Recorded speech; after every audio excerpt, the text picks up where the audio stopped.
Bonjour à tous, chers amis, nous sommes ce soir à la paracha Vayera. On va voir aujourd'hui un cours très riche sur cette paracha, qui est la paracha bien sûr qui nous parle de Sodome et Gomorrhe. On va essayer d'élaborer et rentrer dans le vif du sujet. Pourquoi? Parce que le thème majeur que nous avons ce soir est si votre zone de confort était votre pire ennemi. À quoi on fait allusion, bien sûr? On va voir aujourd'hui combien on a ce débat très intéressant, qui est un débat que parfois les gens se posent la question en disant est-ce que quand ça me parle, est-ce que quand c'est, on va dire, mon trait de caractère, est-ce que je peux être en phase avec ce que j'aime faire? À ce moment-là, tout va bien. Mais qu'est-ce qui se passe au moment où on te demande de sortir de ta zone de confort et faire quelque chose que tu n'aimes pas faire? C'est pas ton truc, c'est pas ton trait de caractère, tu préférais ne pas avoir à le faire, mais les circonstances font que tu dois le faire. Combien de chacun d'entre nous est prêt à sortir de sa zone de confort pour faire ce qu'il faut faire? Ou bien, tout le temps que c'est en phase avec mes traits de caractère, tant mieux. Si c'est pas en phase, eh ben, passons à autre chose. Ou bien, je le donne à quelqu'un d'autre de le faire. Et ça, c'est ce qu'on va voir ensemble ce soir. Comme je disais tout à l'heure, le débat, c'est vraiment intéressant. Si on commence aujourd'hui avec un exercice de méditation, un exercice de personnalité, en disant la chose suivante. Si chacun ferme ses yeux pour une seconde et pense sur soi-même, pense sur sa personnalité, pense sur sa nature, pense sur lui-même, est-ce que tu peux identifier une chose de ta personnalité, un trait de caractère fort, que tu es fier, quelque chose que tu es bon dans ce que tu fais, ou une qualité qui te rend confiant et qui te rend unique? Ça, c'est une manière de voir les choses. Tu peux réfléchir dessus. Après, tu réfléchis pendant quelques instants et essaie d'identifier une de tes faiblesses. Quelque chose que tu as du mal avec. Un trait que tu n'es pas prêt, un trait de caractère que tu n'es pas prêt de l'avoir. Tu n'es pas fier de l'avoir. Ou bien quelque chose dans lequel tu te sens beaucoup moins, on va dire, sécurisé, ou beaucoup moins confiant, ou beaucoup moins capable. Pas besoin de partager avec le public, parce que si quelqu'un y veut. Et la question qu'on va voir ce soir ensemble, c'est de garder ces deux idées dans la tête. Un point fort que chacun a et un point faible que chacun a. Et on verra à la fin du cours aujourd'hui, justement, la question qu'on va avoir, est-ce que tu utilises parfois tes faiblesses au service des autres? Pas tes points forts. Deuxièmement, ça peut paraître comme une question étrange, comme je disais tout à l'heure, ça peut paraître une question bizarre. De règle générale, on préfère toujours mettre l'accent sur notre force, pas sur nos faiblesses, sur les dons qu'on a particulièrement, les choses qu'on sait bien faire. Mais on va dire, quand tu arrives à aider l'autre, tu vas toujours utiliser tes points forts, ce que tu sais faire pour aider l'autre. Et parfois, tu peux te dire, tu sais quoi, peut-être je préfère laisser la place à quelqu'un d'autre qui est mieux que moi dans telle et telle chose, parce qu'il pourra le faire mieux que moi, c'est mon point faible, moi je ne suis pas capable de le faire. On va rentrer dans le vif du sujet par rapport aux gens qui ont, parfois ils sont, on appelle, timides, parfois ils ne savent pas prendre de l'avant, parfois ils ne savent pas être les premiers à sauter dans le plat quand il n'y a personne d'autre pour le faire.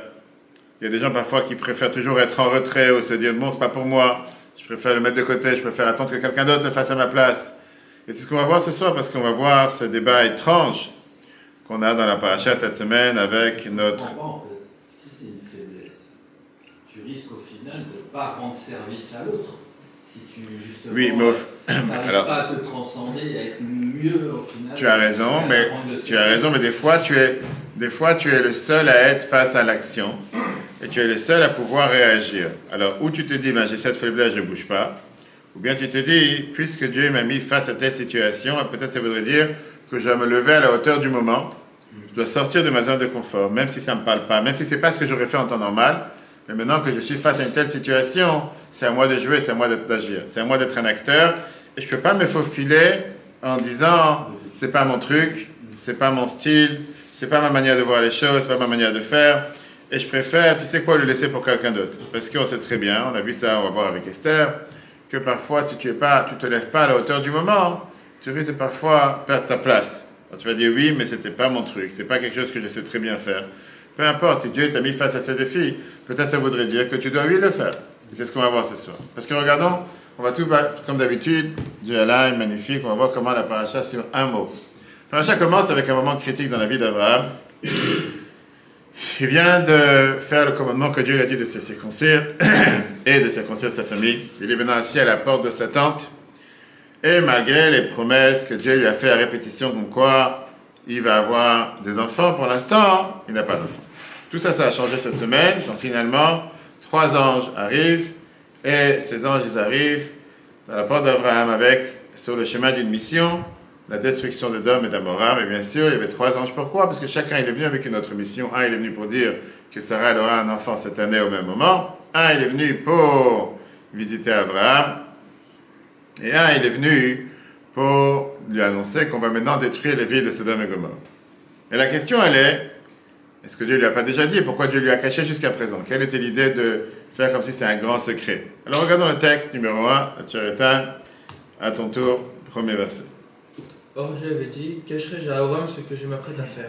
Après tout, Abraham doit devenir une nation grande et peuplée, et toutes les nations de la terre doivent se bénir par lui. Car je l'ai choisi pour qu'il instruise ses enfants et sa postérité à garder la voie de Dieu en faisant ce qui est juste et juste, afin que Dieu puisse réaliser pour Abraham ce qui lui a été promis. Alors Dieu dit, l'outrage de Sodome et Gomorrhe est si grand et leur péché si grave. Je descendrai pour voir s'ils ont agi entièrement selon le cri qui m'est parvenu, sinon j'en prendrai note. De là, les anges se rendirent à Sodome, tandis qu'Abraham restait debout devant Dieu. Magnifique. C'est un échange bizarre. C'est comme si, il paraît comme si Dieu il est en train d'hésiter. Est-ce qu'il doit faire savoir ses plans à Abraham ou pas? Et pourquoi je ne lui ferai pas savoir? Mais quand on réfléchit un instant, pourquoi Dieu d'abord il décide de le dire? Depuis quand on voit que Dieu décide de dire ses plans à quelqu'un, à un être humain en chair et en os?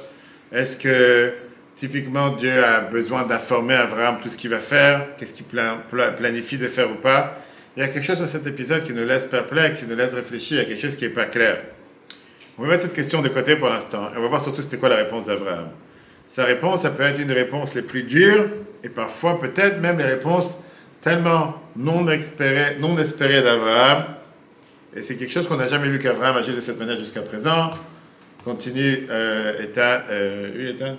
Vas-y. Abraham s'approcha et dit, veux-tu détruire les justes avec les méchants? Exactement. Abraham ici il proteste la décision de Dieu. Abraham qui est le grand serviteur de Dieu. Celui qui a suivi la semaine dernière, Dieu a dit quitte la maison de tes parents, quitte ton pays natal, etc. Sans même poser une question, il commence à débattre avec Dieu. Et c'est quelque chose qui est incroyable. Parce qu'il commence sa phrase comme si c'est un argument. Un argument en disant une idée, comme si il a l'air de se battre, il va aller vers la confrontation, la fameuse question que tout le monde se demande, pourquoi des bonnes choses se passent pourquoi des mauvaises choses se passent aux bonnes personnes? Mais non. Qu'est-ce qui se passe ici? Qu'est-ce qu'il est en train de demander? On comprend pourquoi des mauvaises choses se passent à des mauvaises personnes. Terroriste, c'est normal qu'il se fasse tuer. Il n'y a pas de raison d'avoir. Il a fait quelque chose de mal, et c'est pour ça qu'il doit subir les conséquences. Et quand quelqu'un il est bien, même s'il est entouré de faiblesses, pourquoi lui ne serait pas épargné? Pourquoi lui sera jugé ensemble avec les mauvais? Est-ce qu'il ne devrait pas recevoir seulement du bien? Ça, c'est en réalité la question que Abraham lui a demandé. Et ça, c'est l'argument qu'il a. Maintenant, le reste du dialogue, on va développer cette idée. Mais ici, on va dire l'essentiel de l'argument se passe dans cette phrase. Et on a vu dans ce verset, il y a un mot qui dérange, le premier mot qu'il vient de dire, Vayigash Abraham, Abraham s'approcha de Dieu. Abraham, il s'est approché. Et c'est quelque chose de bizarre. Alors avant de rentrer dans les détails, regardons d'abord la question.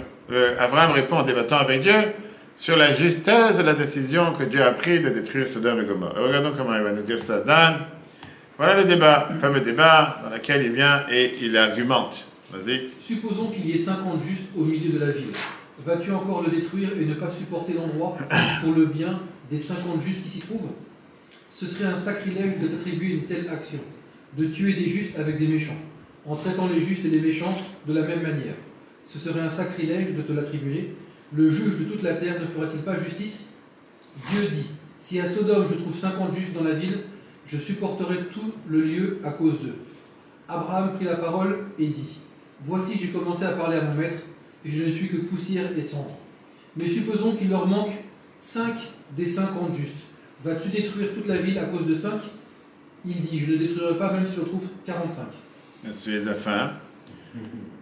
Et là, la suite, donc il continue à 40, 30, 20, 10, et le dernier verset. Dieu s'en alla quand il fit parler à Abraham, et Abraham retourna à sa place. Ça, c'est fini le dialogue. Très bien. Maintenant, le reste de l'histoire, on la connaît. Les anges, ils ont sauvé Lot, sa femme et ses 2 filles. Le reste de la ville inclut toutes les villes qui entouraient Sodome et Gomorrhe, ils ont été totalement détruits. Et au final, il n'y a aucune personne juste, aucune personne pieuse qui a été sauvée. Très bien. On ne va pas regarder aujourd'hui la fin de l'histoire, c'est pas ce qui nous intéresse pour la discussion d'aujourd'hui. Mais on va voir les mots qu'Abraham il a employés qui sont intéressants pour le débat qu'on a aujourd'hui. Et commençons avec la question la plus simple, comme on a dit tout à l'heure.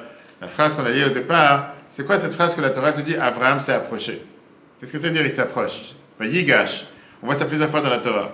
On va découvrir que ce mot contient ici un monde entier de sens. Et la Torah, elle cache ici quelque chose de particulier. Parce que tu peux penser, c'est quoi cette question? Quand tu dis Vayigash, c'est-à-dire Abraham, il est venu plus proche pour parler avec Dieu. Il s'est rapproché de Dieu pour parler avec lui.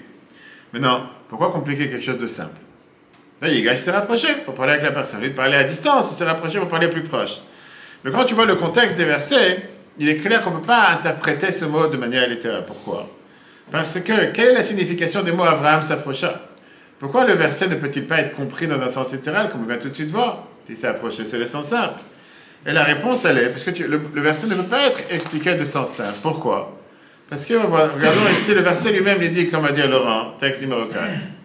Alors, de là, les anges se rendirent à Sodome, tandis qu'Abraham restait debout devant Dieu. Ça veut dire quoi? Que la Torah est en train de te dire qu'Abraham, il est là. Il n'est pas parti nulle part. Abraham, il est déjà présent. La Torah te dit que la Torah te prévient, te fait savoir qu'Abraham, il était devant Dieu, il est resté devant Dieu. Donc il est déjà en la présence de Dieu. S'il est déjà en la présence de Dieu, pourquoi tu dois dire qu'il s'est rapproché? Rapproché de quoi? Il est là. Il n'est pas qu'il était loin et qu'il est venu proche. D'accord? S'il est déjà devant Dieu, ça ne veut rien dire qu'il s'est rapproché. Et pour ça, on a besoin d'avoir l'explication de Ababanel. Abraham était déjà en présence de Dieu, alors pourquoi il s'est rapproché? Donne Yitzhak Ababanel, grand commentateur de la Torah, décédé en 1508, ministre des Finances en Espagne. Il vient et nous dit ce que nous dit Jean-Claude. Vas-y, la phrase. Abraham entendit parler de Sodome par Dieu, il s'approcha. Ce rapprochement n'était pas spatial, mais plutôt il s'est approché pour combattre leur nom et pour augmenter le nombre de prières pour eux. Le mot Vayigash peut avoir deux sens. Bravo. Il peut avoir un sens qu'on a dit tout à l'heure, physique. Qu'est-ce que ça veut dire physique? Dans un sens fondamental, approche signifie se rapprocher dans l'espace. Lorsque quelqu'un s'approche physiquement d'une autre personne. Et ça peut être aussi psychologique. Un sens plus nuancé, qui est de s'approcher avec intention. Lorsque quelqu'un s'engage mentalement ou émotionnellement dans un moment ou un défi. Des fois, des gens qui sont énervés, qui sont en colère, commencent à se rapprocher, viens, tu me cherches, tu vois, les gens ils commencent à se rapprocher comme si tu veux des coups, tu veux te battre, etc. Mais non, c'est comme si quelqu'un se rapproche d'une autre personne, c'est comme ça. Et ça, c'est ce que ça veut dire quand tu dis qu'il s'est approché. Et ça, c'est en règle générale, quand tu parles de ce mot s'approcha, dans n'importe quel sens, tu peux avoir, comme on l'a dit tout à l'heure, de se rapprocher physiquement. Mais après, il y a le sens plus profond qui est avec le sens plus nuancé. S'approcher veut dire se rapprocher de manière mentalement parlant. Mentalement, émotionnellement, de se préparer à quelque chose de significatif. Ou bien même à une confrontation sur le moment. Un moment de confrontation. Et donc quand tu dis que quelqu'un, il s'approche, il a approché une conversation avec attention, ou bien il a approché un défi avec courage, c'est pas un mouvement physique. C'est plutôt psychologique. C'est dans la mentalité que quelqu'un il a décidé de s'approcher. Et ça, c'est ce qui se passe ici avec Abraham. Il est déjà devant Dieu. Donc, il n'a pas besoin de se rapprocher physiquement. Physiquement, il est déjà là. Vayigash, on parle ici d'une transition qui s'est passée dans Abraham lui-même. Quelque chose à l'intérieur de lui qui a montré qu'il a changé à ce moment-là. Il s'est rapproché. Qu'est-ce que ça veut dire? Il s'est rapproché, pas avec ses pieds, mais avec sa tête. D'agir de manière totalement différente comment il agit jusqu'à présent, ce qu'on va tout de suite voir. Dans ce contexte, approcher signifie se rapprocher intérieurement. Il montre un changement dans l'état d'esprit d'Abraham et une transition intérieure. Regardons comment la Bible dit ça, Fabrice, texte numéro 6. Avant le verset « Abraham s'approcha », il est dit « Abraham resta debout devant Dieu ». Cela indique clairement qu'Abraham n'avait pas physiquement bougé de sa place devant Dieu.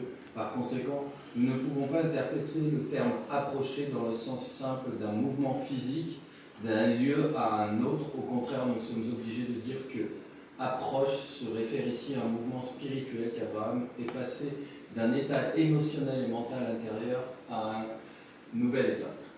Alors, c'est quoi cet état intérieur? Quel est cet état intérieur qui a occupé Abraham avant cette conversation? Et quel est cet état intérieur que maintenant il a changé, il a fait évoluer? On va voir justement un magnifique midrash faut nous expliquer tout ça. Vraiment, le Midrash, une très belle histoire, qui nous montre qu'est-ce que ça veut dire. Regardez, c'est quoi? Rappelez-moi l'histoire à la fin, parce que c'est une histoire très importante et très belle, mais on va la voir. Si on fait attention au narratif qu'on a vu jusqu'à présent, on va voir qu'Abraham, il emploie différentes méthodes dans sa conversation avec Dieu. D'abord, il commence à parler de manière presque avec un ton accusateur, avec un ton dur. Ça serait un sacrilège pour toi, comme il a dit tout à l'heure. Quoi, tu vas juger les biens et les mauvais? Est-ce qu'il n'y a pas un juge sur cette planète pour faire justice? Comment tu vas tout écraser, tout tuer sans distinction? Et après, on voit que son ton, il change dramatiquement.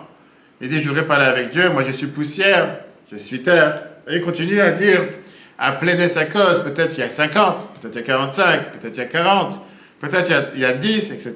Et le Midrash, il se focalise sur ça, et après il se dit, quelle était la méthode première qu'Abraham a utilisée? Quand tu dis Vayigash, ça fait allusion à quoi? Et pour répondre à ça, la Midrash, il te dit, viens, on regarde où la Torah a employé ce mot Vayigash dans d'autres endroits, comme on a l'habitude de comparer en général dans la Torah. Et on va voir quelle est la nature de cet rapprochement d'Abraham. Éteins à ton tour. Abraham s'approcha et dit, Rabbi Yehuda, Rabbi Nechemia, et les sages ont débattu de la question. Rabbi Yehuda a dit, le terme approchant signifie pour la bataille, comme dans Joab et le peuple qui était avec lui s'approchèrent d'Abraham pour combattre. Rabbi Nechemia a dit, l'approche est un moyen de conciliation, comme il est dit, les enfants de Judas s'approchèrent de Josué. Vayigash est là avec ça, David, après. Les sages ont dit, c'est au moment de l'offrande du sacrifice de l'après-midi qu'Élie le prophète s'est approché et a dit, Dieu d'Abraham, d'Isaac et d'Israël, fais savoir aujourd'hui que tu es Dieu en Israël. Rabbi Eliezer interprète ainsi, si cela implique une bataille, je viens. Si cela implique une conciliation, j'arrive. Si cela implique une prière, je viens. Magnifique. La vue de Rabbi Eliezer ici, elle est totalement différente de tous les restes. Alors que le débat, quelle approche a utilisé Abraham, confrontation, persuasion, bien la prière, Rabbi Eliezer vient ici te proposer quelque chose de beaucoup plus profond. Il croit qu'Abraham, il n'est pas venu avec une seule stratégie dans la tête, mais à la place, il est venu avec un état d'esprit, une attitude qui incluait les trois manières d'agir. D'après Rabbi Eliezer, quand on dit le mot Vayigash, ça vient envelopper d'abord une détermination inébranlable de la part d'Abraham, qui voulait dire, coûte que coûte, quoi qu'il arrive, je suis là pour me battre avec toutes mes forces. Ça, c'est un. Si ça voulait dire conciliation, il est prêt à concilier. Si ça veut dire la prière, je suis prêt à prier. Mais si ça voudrait dire aussi la confrontation, même si c'est une confrontation avec Dieu lui-même, je suis prêt à me confronter à Dieu. Les trois. Et ça, c'est l'énorme changement qu'on est en train de parler par rapport à tout à l'heure. Qui est quoi? Qui s'est passé chez Abraham. Parce qu'avant qu'Abraham ouvre sa bouche, avant qu'Abraham il commence à parler, il a fait ce qu'on appelle une décision délibérée, une décision en pleine conscience, qu'il est prêt à tout faire pour réussir dans cette démarche, dans cette mission. Ce n'était pas quelque chose qui était spontané, ou ce n'était pas quelque chose qui était réactionnaire face à un épisode qu'il n'a pas réfléchi, il n'a pas médité. Au contraire, c'était totalement déterminé. C'était quelque chose qui était totalement préparé et décidé. Il a compris la gravité du moment. Et il a décidé que c'était trop important pour ne pas agir. Très bien. Maintenant, on peut lire cette histoire, mon enseignement, qu'Abraham, il parle à Dieu sans un plan clair. Et que bon, face à la réaction de Dieu, il a réagi, on va dire, de manière démesurée, de manière pas réfléchie. Comme parfois des gens, ils peuvent dans un argument, après ils se calment, ils réfléchissent. J'aurais pas dû parler comme ça. Mais Rabbi Eliezer, il n'est pas d'accord avec ça. J'ai dit qu'Abraham, il a compris que ici, ça ne sera pas une conversation confortable ou bien une simple conversation. Il a compris qu'il a réfléchi et il a décidé. C'est tellement important que je suis prêt à jeter tout ce que je peux mettre, toutes mes forces, de tous les moyens possibles pour réussir dans cette mission. Et Rashi, il va nous montrer comment il te met ça en un seul mot. Et Rashi vient et te dit, tout ça s'englobe dans le mot qu'on a dit Vayigash. Parce que Vayigash vient te dire prêt à la bataille, prêt à la conciliation et prêt à la prière. Ça renforce l'idée qu'Abraham, il est venu armé de tous les moyens possibles pour confronter Dieu. Pas avec des armes, bien sûr, pas avec des épées ou des M6 ou des tanks, mais il est venu avec tout ce qu'il avait de manière spirituelle et émotionnelle dans sa main. Regardons comment Rashi dit ça, verset 8. Vas-y, Dan. Abraham s'approcha. Nous trouvons le verbe approcher utilisé dans le sens de s'approcher pour faire la guerre. Alors Joab s'approcha de la bataille. De s'approcher pour persuader par la supplication. Et Judas s'approcha de lui et dit, ô mon Seigneur, et de s'approcher pour prier. Et Élie le prophète s'approcha et dit, Dieu d'Abraham, etc. Abraham y est allé avec toutes ses méthodes à l'esprit, combattre en prononçant des paroles sévères, persuader en suppliant et prier. Et ça, c'est seulement une partie de l'histoire. Bravo.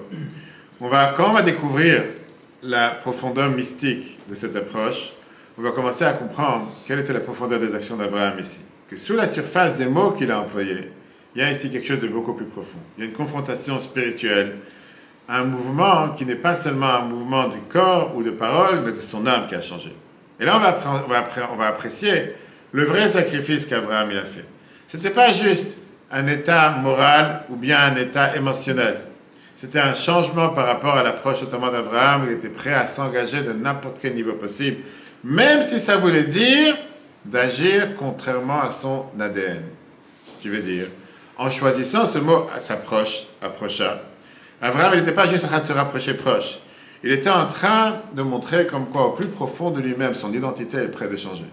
Même si jusqu'à présent il avait une seule identité, un trait de caractère, une manière d'agir, là pour cette situation il était prêt à changer radicalement face à la menace, si on peut dire, ou face à l'événement, ce qui se passe. Rappelez-moi encore une fois l'histoire qu'on va voir après, comment justement on voit dans la vie de tous les jours, qu'est-ce que ça demande pour chacun d'entre nous. Alors, qu'est-ce qui s'est passé avec Abraham? On a ici 3 modalités pour agir. D'abord, Abraham, jusqu'à aujourd'hui, jusqu'à la paracha de cette semaine, c'était celui qui a incarné la bonté. Bravo. Heureusement, tu as répondu. Merci. Tu rêves, continue à rêver. Qui a incarné la bonté. La Kabbale nous explique que les histoires de la Torah ne sont pas juste des histoires d'anciennes histoires qu'on te raconte un livre d'histoire. Et surtout quand on parle des patriarches. Tout un livre, Bereshit, nous parle des patriarches, parce qu'on est en train de te raconter ici des enseignements, comment nous on doit se comporter. Maintenant, il y a ce qu'on appelle, la Torah te dit, c'est en vérité un plan spirituel. Le narratif qu'on lit, les personnes, les places, les événements, reflètent en réalité une profondeur une réalité beaucoup plus profonde, un monde qui est beaucoup plus élevé. Et cette idée, elle est enracinée dans le principe que le monde d'en bas, c'est un miroir de ce qui se passe dans le monde d'en haut. Chaque événement qui est décrit dans la Torah, ce sont des expressions, des interactions divines et des énergies divines. Un des composants importants dans tout ce qui est crucial dans la réalité spirituelle, c'est que les histoires, ils sont exprimés en termes de séphirotes. C'est quoi les séphirotes? Des différents attributs avec lesquels Dieu a créé le monde. On peut apprendre ça des différentes chaînes, comme des chaînes de télévision, des autres chaînes, par lesquelles Dieu il interagit et crée sur cette planète. Ce n'est pas une partie de Dieu, mais ce sont, on va dire, des modes et des moyens d'expression divine sur Terre. Parmi ces différentes manières d'agir, il y a ce qu'on appelle 3 chaînes émotionnelles ou relationnelles qui sont attribuées à Dieu en général, qui sont Chesed, Gvura et Tiferet. On les a ici dans la pyramide, vous voyez, qui va de haut en bas. Vous avez les 3 du haut, qui sont les 10 attributs avec lesquels Dieu fonctionne sur terre. Chesed, en commençant par la droite, la gentillesse et la générosité. Gvura, la force et la discipline. On ne va pas dire la méchanceté, mais on va voir après. Et Tiferet, qui est en général un mélange de deux, la beauté et l'harmonie. Si on rentre un peu dans les détails, parce que c'est important pour comprendre c'était qui Abraham. Qu'est-ce que ça veut dire Chesed? Chesed veut dire bonté, veut dire l'expansion, veut dire donner. C'est la force de Dieu qui vient pour agir vers l'autre, qui cherche à donner, à partager, à aimer, à embrasser, à être là pour l'autre, à être présent pour l'autre. C'est cette énergie qui vient déborder de générosité. Ça, c'est le canot Chesed. Gvura, c'est tout à fait le contraire. Gvura veut dire la retenue, la force, le jugement. Ça, c'est la force de Dieu qui représente la contraction, la discipline, les limites, qui vient assurer que ce qui est donné de manière mesurée, de manière contrôlée, pas pour rien, pas pour tout le monde, pas de manière sans limite, etc. Tiferet, qui est du centre, c'est l'harmonie.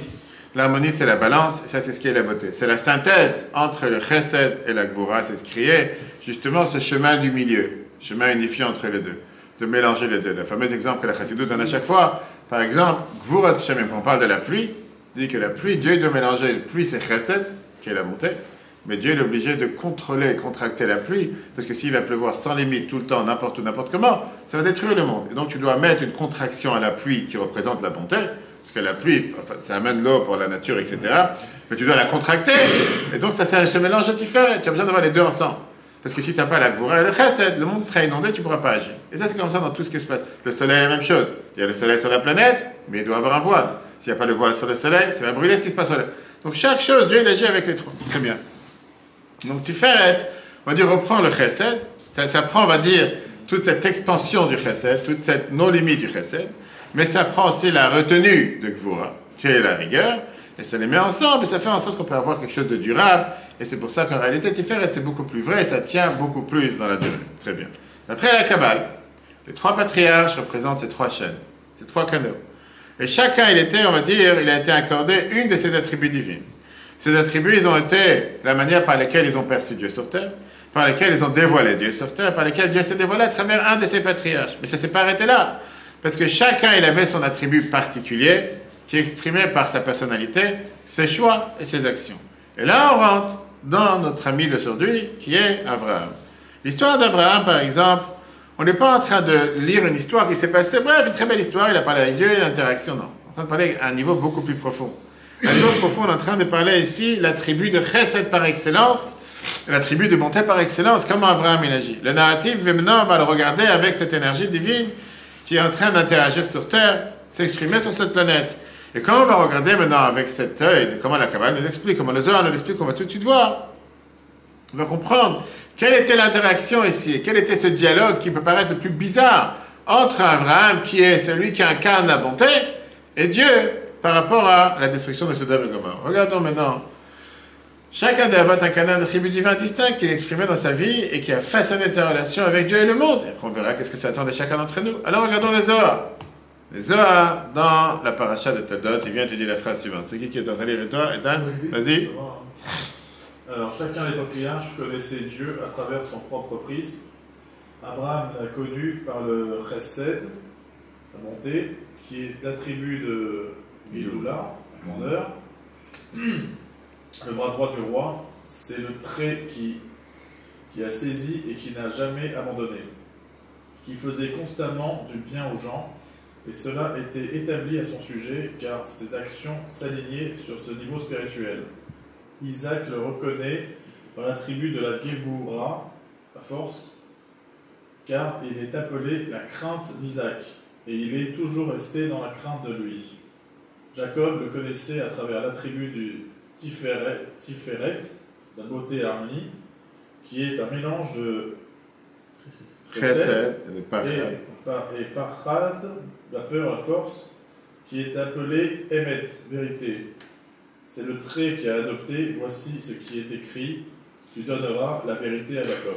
Et donc si on reprend bravo, si on reprend le dessin qu'on a vu tout à l'heure, trois modalités, chesed, gentillesse et générosité représentées par Abraham, Voura, la force et la discipline représentées par Yitzhak, beauté et l'harmonie représentées par Jacob. Et donc si on peut réfléchir à ça en termes de langage, de la même manière qu'une personne pense, rêve et perçoit le monde par rapport à son langage et s'exprime à travers son langage, pareil les Avot. Chacun des patriarches avait sa relation au monde et à Dieu par le langage d'un de ces trois différents attributs avec lesquels il fonctionnait. Maintenant revenons à Abraham. Abraham incarnait l'attribut du chesed. Et donc pour Abraham, c'était naturellement un homme de bonté. Là, il est sorti de sa zone de confort pour affronter Dieu et faire appel aux trois attributs divins qu'on va tout de suite voir. Maintenant, sa compréhension avec de Dieu, sa relation avec les autres, son identité, c'était une expression de ce qu'on appelle bienveillance. Quand on regarde toutes les histoires qu'on a vues jusqu'à aujourd'hui d'Abraham, inviter des étrangers chez lui à la maison, faire la guerre pour sauver son neveu Lot, pour le libérer qu'il était otage. Et même cette semaine, s'intéresser pour les gens mauvais qui habitaient à Sodome jusqu'à vouloir les sauver. Tout ça, ce sont des expressions de sa manière, son langage, de son âme, qui était le langage de Chesed. Le langage de Yitzhak, un langage de Gvura. Lui voyait le monde avec un prisme de dureté, de discipline, de crainte. C'était pas juste la manière comment il agissait, c'était qui il était. Et Yaakov, par contraste, lui parlait le langage de Tiferet, de l'harmonie, la vérité, la balance. Et c'est la manière comment il regardait le monde. Et c'est la manière comment lui-même aussi s'est exprimé. Maintenant, pourquoi chacun des patriarches avait un langage différent? Parce que leur âme venait d'une source différente. Et en fonction de l'âme de chacun, d'où il venait, pour ça, ils ont agi sur terre de cette manière-là. Ces qualités, elles étaient intégrées et dans leur nature physique, et dans leur nature spirituelle. De la même manière que tu as des gens que, naturellement parlant, ils sont plus grands ou plus petits, les patriarches, ils étaient prédisposés spirituellement à des traits de caractère particuliers. D'ailleurs, chacun d'entre nous, comme on va tout de suite voir. Et ça, c'est l'explication et la compréhension kabbalistique par rapport à chacun des patriarches. Alors maintenant, regardons ce switch. Ça veut dire que nous-mêmes, on est 100%, tu as des... forcément l'un des trois. 100%. D'accord. Et c'est pour ça que tu as des gens qui agissent plus. Moi, tu vois que dans un couple, parfois, tu as des parents, que tu as celui qui dira toujours oui, et quand il va être méchant, il dit va voir ta mère, va voir ton père, va voir le méchant du couple. Moi, je suis le gentil, tu dois le méchant. Ou bien le contraire. Où tu as des enfants parfois qui vont plus s'attacher avec un des deux. Pourquoi? Parce qu'ils savent, lui, il est toujours gentil, l'autre, il est toujours méchant. Ça ne veut pas dire méchant. C'est qu'un, il est beaucoup plus dur, et l'autre, il est d'accord. Maintenant, on peut apprécier de manière totalement différente l'action qui s'est passée avec Abraham et Nouvelle Lumière aujourd'hui. Abraham qui est un homme de bonté. Abraham qui est un homme de chesed. Abraham qui est l'intégration de chesed sur cette planète. Il est en train de faire une guerre contre Dieu. Quand tu réfléchis à un moment, quand tu réfléchis à un instant, la force d'Abraham, son identité spirituelle, c'était la bonté. Sa disposition naturelle, c'était de donner, de pardonner, d'accueillir, d'aimer. Abraham, le fait d'avoir la confrontation, le jugement, c'était pas seulement étranger à lui. C'était, on va dire, anti-éthique pour lui. C'était totalement contre son identité. Il est pas fait. C'est pas quelqu'un qui peut être méchant. Comme quelqu'un m'a dit hier, ça me fait mal parce que je suis pas quelqu'un de méchant. Je suis quelqu'un de bon. Je peux pas agir méchamment avec quelqu'un d'autre. Ça, c'était Abraham. C'est comme un parent, comme j'ai dit tout à l'heure, que naturellement parlant, c'est quelqu'un qui dira toujours oui. Il voit toujours le bien. Il va toujours donner une autre chance à un enfant. Un tel parent ne peut pas crier, même quand il est en train de réprimander avec un sourire, et il s'éclate de rire, il ne peut pas se retenir, il ne peut pas jouer le sérieux, parce qu'en jouant le sérieux, ce n'est pas son truc. Maintenant, quand ce parent, en général, il va laisser la discipline pour l'autre parent, en laissant celui qui est le plus dur. Ça, c'était Abraham. C'est quelqu'un qui respirait et qui vivait l'amour. Il vivait la bonté. Il ne pouvait pas, à aucun moment, agir comme un méchant. C'est pas son truc, c'est pas pour lui. Et néanmoins, à ce moment-là, dans notre histoire, pas seulement qu'il confond Dieu, mais il va sortir totalement de sa zone de confort. Il commence son plaidoyer, si on peut dire, pas avec une persuasion gentille envers Dieu, ou avec une prière, mais il commence avec des mots très très durs. Il commence avec voix, de manière délibérée, consciemment, comme on l'a dit tout à l'heure. Et le Maharal de Prague, Rabbi Yehuda Levi, qui est décédé en 1609, nous dit ça de manière très forte. Le Maharal, il donne cette même idée en discussion, juste en nous rappelant la manière comment Abraham, il a parlé des attributs de Dieu. C'est à qui? C'est Fabrice? Jean-Claude, vas-y. Vas-y. Fabrice, vas-y. Sachez que nos sages de mémoire bénie ont fait allusion à quelque chose de très profond dans ce midrash. Abraham dirigea ses paroles vers trois noms divins, Elohim et Aï. Quel Elohim? C'est pas AI. L'intelligence artificielle. Et Avaya, correspondant au nom d'Elohim qui représente la stricte justice, il parlait durement comme s'il livrait bataille, correspondant au nom Quel oui. Ouais, qui signifie bonté, il a prononcé des paroles d'apaisement, et correspondant au nom d'Avaya, l'unique nom divin, il dirigeait la prière et la misère. Donc en d'autres mots, dans cette histoire, Abraham, il appelle trois différents attributs de Dieu. Et le jugement, la dureté, et la bonté, le chesed, et la miséricorde, que c'est ça qui fait et la balance et l'harmonie. Comme on l'a mentionné tout à l'heure, la nature et en général l'inclination spirituelle et naturelle d'Abraham, c'était chesed, la bonté. Ça, c'était qu'il était Abraham. Mais là, il a décidé de ne pas agir seulement avec chesed, d'agir aussi avec tiferet et gvura, avec cette harmonie et avec la dureté. Pourquoi? Comment? Qui lui a donné cette force de sortir de sa nature? Quelle était cette motivation? Et ça, c'est la question qu'on a maintenant. Qu'est-ce qui lui a donné la force d'agir si loin de sa nature? Quelle était sa motivation? Et regarde comment Rabbi dit ça. Jean-Claude, t'as lu tout à l'heure? T'as lu? J'ai Vas-y. bien connu que le trait distinctif d'Abraham est Abraham, mon bien-aimé. C'est donc déroutant, comme est-il possible qu'Abraham pur parle durement et surtout à Dieu. Plus encore, les trois approches, bataille, apaisement et prière, Abraham a commencé par prononcer des paroles sévères, durement. De cela, nous comprenons que, bien qu'Abraham ait employé toutes ces méthodes, son approche initiale a été de prononcer des paroles sévères. Maintenant, étant donné son amour profond, n'aurait-il pas dû commencer par l'apaisement et la prière? Magnifique. Maintenant, on va voir que la réponse, c'est quand on va repenser fondamentalement, quand on va repenser de manière fondamentale la manière comment on comprend qui était Abraham. Est-ce que c'était par rapport à qui il était en termes de personne ou par rapport à ce qu'il doit faire? Est-ce que la question, elle est, c'est par rapport à qui je suis ou par rapport à qu'est-ce qu'on attend de moi? Qui je suis, j'ai envie d'agir avec le chesed. J'ai envie d'agir avec la bonté. Ça, c'était Abraham.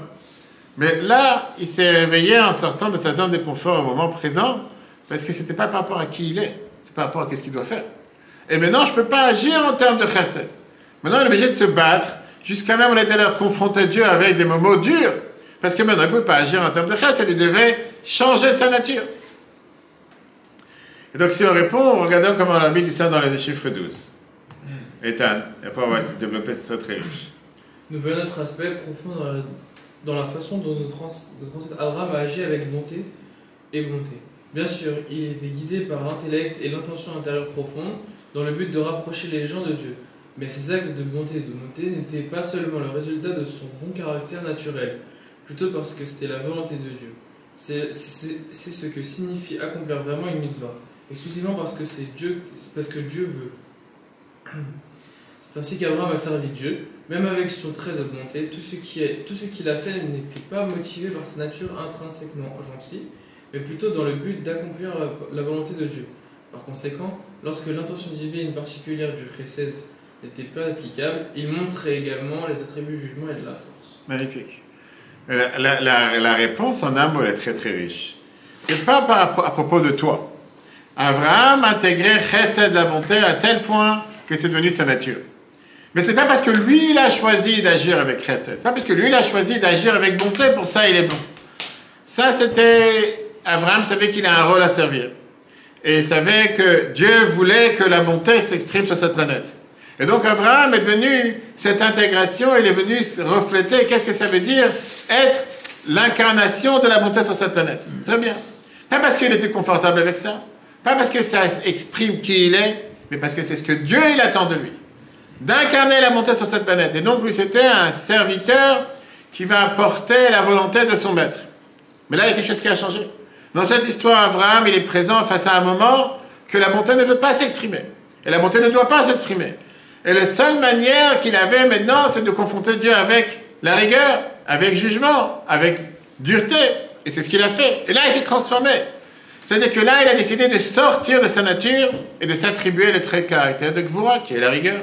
Il est devenu dur et il est devenu difficile parce qu'il savait que maintenant, par rapport à la mission qu'il a maintenant, ce qui se présente devant ses yeux, c'est pas qui il est, c'est pas ce qu'il aime faire, c'est pas ce qu'il aurait voulu faire, mais c'est ce qu'il me demande de lui, comment il doit agir face au moment présent. Pourquoi?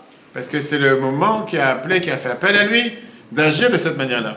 Alors, est-ce que ça veut dire qu'il a agi totalement différent par rapport à tout ce qu'il vivait jusqu'à présent et tout ce qu'il a vécu de la manière qu'il a vécu? Oui. Est-ce que ça a contredit son être émotionnel et être spirituel à 100%? Mais est-ce que c'était quelque chose qui était difficile pour Abraham d'agir de cette manière et surtout parler comme ça à Dieu? Bien sûr, c'était difficile. Alors pourquoi il a fait? Parce qu'il a compris c'est ce que Dieu il attend de lui de faire maintenant. Et puisque c'est ce que Dieu il attend de lui de faire maintenant, c'est pour ça qu'il le fait. Donc c'est pas par rapport à qui il est, pas par rapport à qu'est-ce qu'il aime faire, pas par rapport à comment il aime se représenter ou agir, mais par rapport à ce qui est demandé de lui. Et si maintenant, ce qui est demandé de lui, c'est d'agir contre sa nature, alors c'est ce qu'il doit faire. On a commencé ici la réponse d'abord. Abraham a agi au-delà de sa nature parce qu'il comprenait qu'il ne s'agissait pas de lui. Sa motivation était d'accomplir la volonté de Dieu, en adaptant son approche à ce que le moment exigeait plutôt que de suivre ses inclinations personnelles. Écoutez cette merveilleuse histoire. Très très belle histoire avec Rabbi Hillel Paritcher. Une seconde. Cette vision de la chose comme ça fait penser un peu à l'histoire d'Esther. Tout à fait.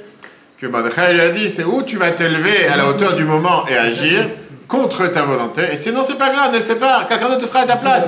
Mais toi, tu seras perdu. Pourquoi tu seras perdu? Parce que Dieu t'a placé dans telle circonstance, que maintenant tu dois agir. Même si c'est pas qui tu es. On ne demande pas de faire ce que tu veux, on te demande de faire ce qu'il faut faire. Et maintenant, ta mission, elle est de sauver ton peuple. Tu dois le faire. Même si c'est contre ta personne, même si c'est contre ce que tu aimes faire.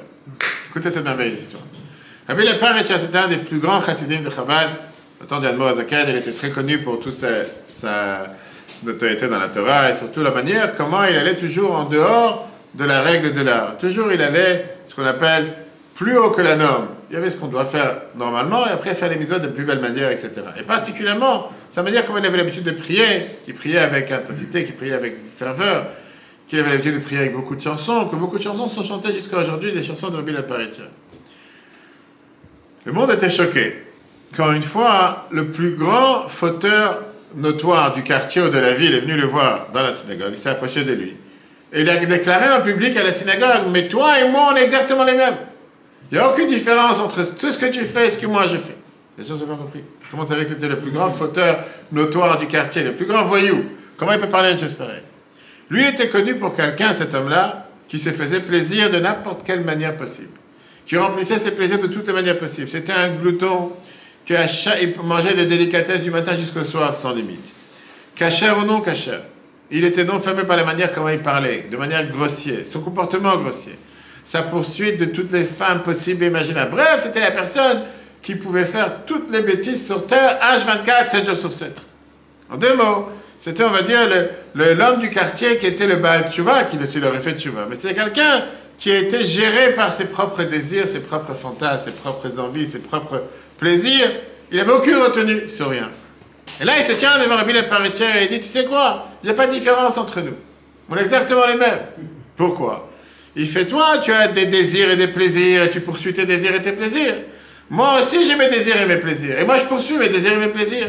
Il fait, alors, si c'est la seule différence, c'est qu'on a chacun des désirs différents. On a des plaisirs différents. Soit tu as des plaisirs pour la sainteté, pour Dieu, la divinité. Et moi, j'adore les fautes, j'adore les péchés, j'adore les plaisirs naturels. En deux mots, en quoi on est différents? Toi, tu poursuis tes plaisirs. Moi, je poursuis mes plaisirs. Mais on fait exactement la même chose. Et là, pourquoi Dieu, il te récompense à toi et il me punit à moi? Si chacun d'entre nous, on fait quel plaisir on a, on fait quel désir on a, quelle différence? On poursuit notre mission sur terre. Ma mission, c'est de remplir tous mes plaisirs. C'est pas les bons, tant pis pour moi, c'est comme ça que Dieu m'a créé, qu'est-ce que tu veux que je fasse? Et il dit la fameuse question, est-ce que c'est ma faute que Dieu m'a créé de cette manière-là? Toi, tu as une chance que tu as été créé avec cette passion pour la sainteté, pour la pureté, pour la doucha, pour les bonnes choses. Moi, je ne pense pas que c'est quelque chose de correct. Et je ne pense pas que Dieu devrait agir de cette manière-là. Dieu m'a créé avec des plaisirs pour les choses matérielles. Dieu m'a créé avec plaisir pour les femmes, des plaisirs pour le manger. Je suis mes plaisirs. Dieu m'aurait créé avec les plaisirs qu'il t'a créé, j'aurais été comme toi. Dieu m'a créé avec des plaisirs différents. C'est tout à fait normal que j'agisse de manière différente. En deux mots, nous deux, nous faisons notre mission sur Terre. Peut-être on est à 180 degrés différents dans les chemins. Moi, j'ai ma sorte de plaisir, toi, tu as sorte de plaisir, mais au final, on poursuit nos plaisirs. On poursuit nos désirs. Là, c'est quoi ton problème? Pourquoi moi, je suis puni? Toi, t'es récompensé. Rabbi, il attend qu'il termine son attaque, si on veut dire. Et il lui a répondu avec un sourire. Il lui dit, tu as totalement raison. Il fait, nous deux, on apparaît d'être passionnés, des gens très passionnés par rapport à ce qu'on fait. Mais tu rates un point énormément important et un détail énormément important.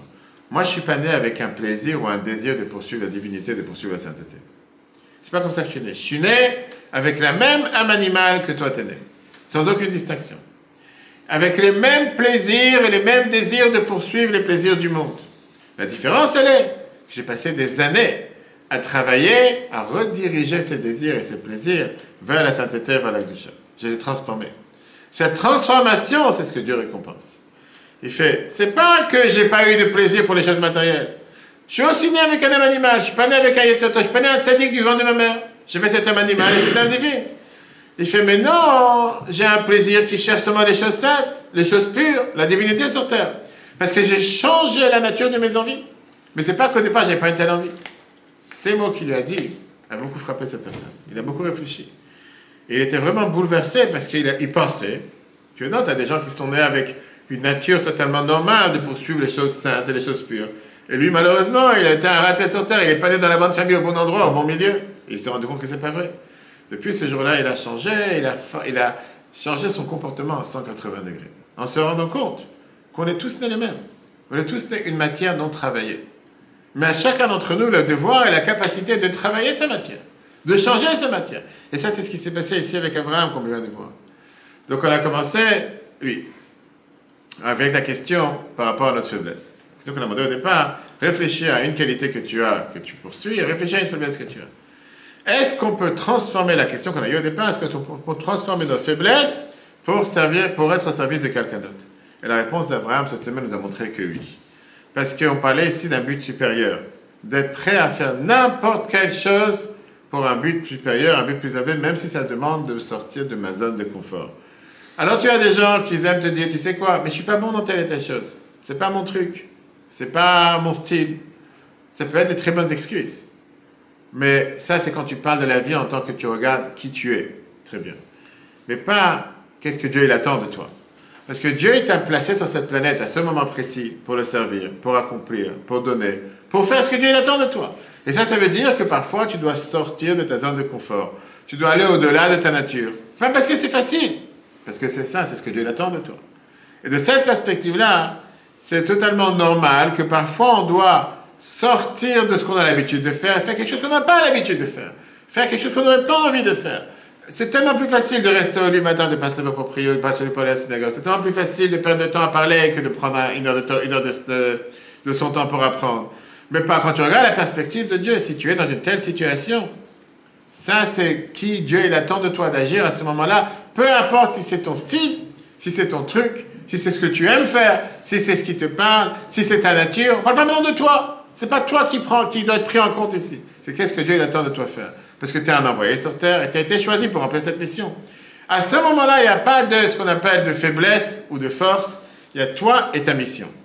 Et ça, c'est l'état d'esprit qu'on doit avoir. Faire n'importe quelle chose qui dépend de moi pour agir et être présent au moment présent de la manière comment Dieu il attend de moi d'agir. Alors ça aide à répondre à la question qu'on a vue au début de la classe, qui était pourquoi Dieu il a dit à Abraham qu'il a planifié d'aller détruire Sodome. Dieu il est en train d'enseigner ici à Abraham et peut-être à chacun d'entre nous cette leçon. Que si jamais tu es au courant de quelque chose, si la providence divine a fait en sorte que tu es au courant d'une information, ça veut dire que Dieu veut que tu agisses face à cette information et que tu bouges et que tu prennes tes devants pour agir et être présent. La Baal Shem Tov avait l'habitude de dire que de chaque chose que quelqu'un il voit ou il entend, de tirer un enseignement pour le service de Dieu. Si Dieu t'a mis face à une situation et pas quelqu'un d'autre, ça veut dire qu'il attend de toi d'agir. Parce que s'il n'aurait pas attendu de toi d'agir dans cette situation, il ne t'aurait pas mis face à cette situation. Maintenant, tu as le choix. Tu peux très bien la passer à quelqu'un d'autre. Tu peux très bien dire, c'est pas mon truc, c'est pas mon style. Quelqu'un d'autre doit s'en occuper. Pourquoi c'est à moi de m'en occuper? Ça ne fait pas partie de mes forces. Ça fait partie de mes faiblesses. Mais si tu réfléchis de la manière comment Dieu attend de toi d'agir, même si c'est ma faiblesse, mais Dieu m'a mis face à cette situation, je dois agir. Alors oui, il y a quand même un point important à rappeler. Que parfois il y a une personne qui pense qu'il n'est pas prêt à agir face à une certaine situation. Il ne peut pas prendre action. Ou parce que parfois quelqu'un il peut se mettre en danger de manière émotionnelle. Parfois il se met en danger de manière mentale. Il n'a pas les outils nécessaires pour pouvoir agir face à une situation qui se présente à lui. Alors oui, c'est peut-être pas approprié pour lui d'agir sans avoir été guidé ou sans avoir été formé. Dans un cas pareil, c'est important de parler avec un guide spirituel ou bien avec un mental health, quelqu'un qui est un professionnel de santé mentale pour savoir comment confronter telle ou telle situation. Mais ce n'est pas le point qu'on parle ici. Le point qu'on parle ici, c'est que si Dieu t'a mis face à une situation dans laquelle tu dis « Mais moi, je suis toujours timide. Moi, je suis toujours paresseux.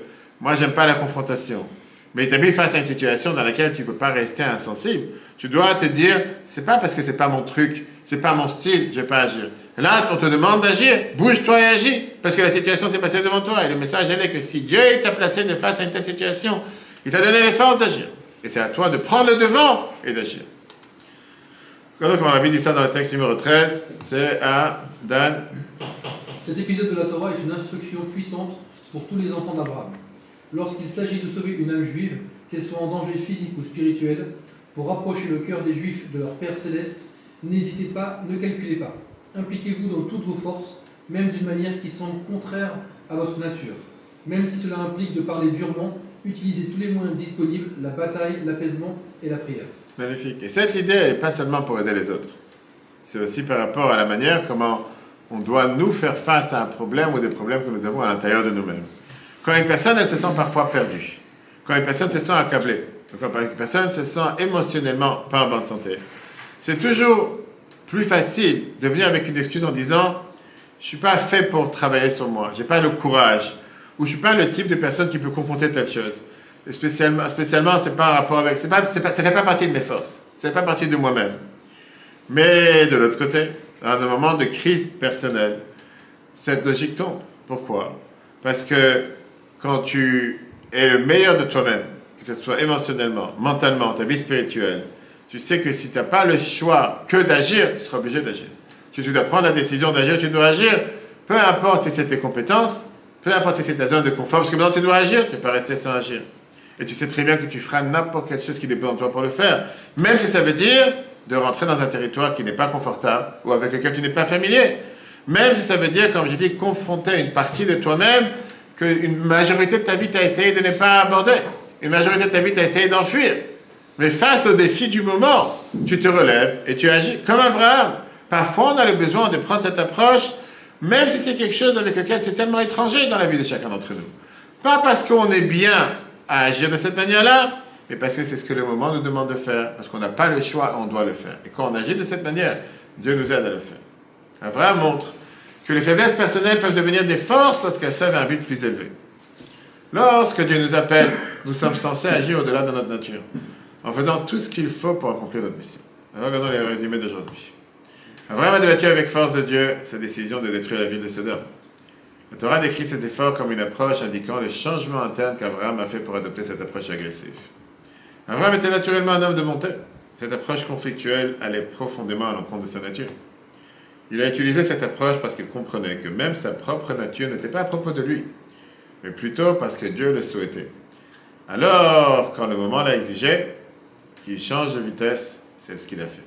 Et ça, c'est le message que nous apprenons dans la paracha de cette semaine, qui était combien on a le devoir de ne pas penser à qui je suis, quelle capacité j'ai, mais qu'est-ce que Dieu il attend de moi. Et pour ça, le terme du cours de ce soir, c'était quoi? C'était, c'est pas mon style, c'est pas la question. Sortir de soi-même quand l'instant l'exige. Si Dieu veut la semaine prochaine, on verra. Acheter local, rayonner global. Le judaïsme n'est pas seulement pour les juifs. La mission et le message du judaïsme, c'est pour toute la planète sur Terre. L'histoire de Chayei Sarah, le cours en replay sur etorah.fr. Et si Dieu veut, à la semaine prochaine.